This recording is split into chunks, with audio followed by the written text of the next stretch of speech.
இரட்டை இலை சின்ன விவகாரத்தில் முன்னாள் சட்டமன்ற உறுப்பினர் புகழேந்தி தேர்தல் ஆணையத்தில் விளக்கம் அளித்திருக்கிறார். இது தொடர்பான முழுமையான விவரங்களோடு எமது செய்தியாளர் டார்வின் ஜியோ இணைகிறார். வணக்கம் டார்வின், முழு விவரங்கள் என்ன?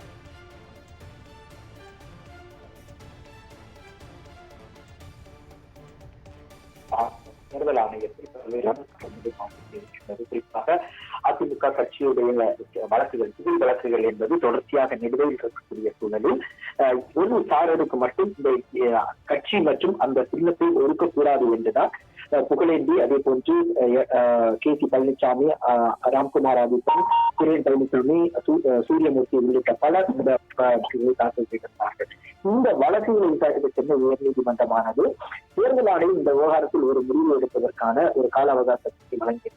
அதன்படிதான் தேர்தல் ஆணையத்தில் அனைத்து தரப்பினரும் தங்களுடைய தரப்பு வாதங்களை மனுவாக சமர்ப்பித்திருந்தார்கள். இந்த வாதங்கள் அனைத்திற்கும் சமர்ப்பிப்பதற்கும் விளக்க மனுக்களை தாக்கல் செய்வதற்கும் ஜனவரி 13ஆம் தேதி இன்றுதான் கடைசி நாள் என்று கூறப்பட்ட நிலையில் தான் தற்போது இந்த அதிமுகவுடைய முன்னாள் சட்டமன்ற உறுப்பினரான புகழேந்தி தன்னுடைய விளக்க மனுவை தாக்கல் செய்திருக்கிறார். அதில் அவர் குறிப்பிட்டது என்னவென்றால், ஏற்கனவே இந்த இரட்டை இலை விவகாரம் தொடர்பாக உச்சநீதிமன்றத்தில் வழக்கு வந்தபோது கடந்த முறை நீரூர் சட்டமன்ற தேர்தல் நடைபெற்றது. அப்போது அந்த இரட்டை சின்னத்தையும் கட்சியை பயன்படுத்துவதற்கு அது ஒரு அனுமதியை உச்சநீதிமன்றமானது வழங்கியிருந்தது.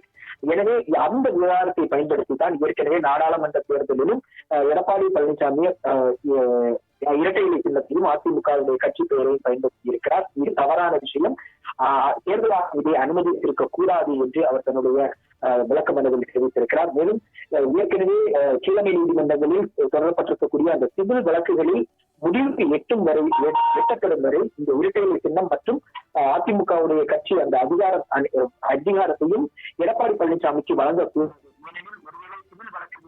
தீர்ப்பு எடப்பாடி பழனிசாமிக்கு எதிராக இருந்தால் இந்த தற்போது வரை அவர் செய்திருக்கக்கூடிய அந்த விஷயம் எவ்வாறு இருக்கும், கட்சியினுடைய எதிர்த்தரப்பினருக்கு அது எவ்வளவு பெரிய பாதிப்பை ஏற்படுத்தும் என்பதை அவர் ஒரு கேள்வியாக எழுப்பியிருக்கிறார். எனவே தற்போதைய நிலையில் எடப்பாடி பழனிசாமிக்கு அதிமுக சின்னம் மற்றும் அதிமுகவுடைய கட்சியுடைய அதிகாரத்தை வழங்கக்கூடாது, இது தொடர்பாக தேர்தல் ஆணையம் ஒரு உரிய உத்தரவை பிறப்பிக்க வேண்டும் என்று அவர் தன்னுடைய விளக்க மனுவில் தெரிவித்திருக்கிறார்.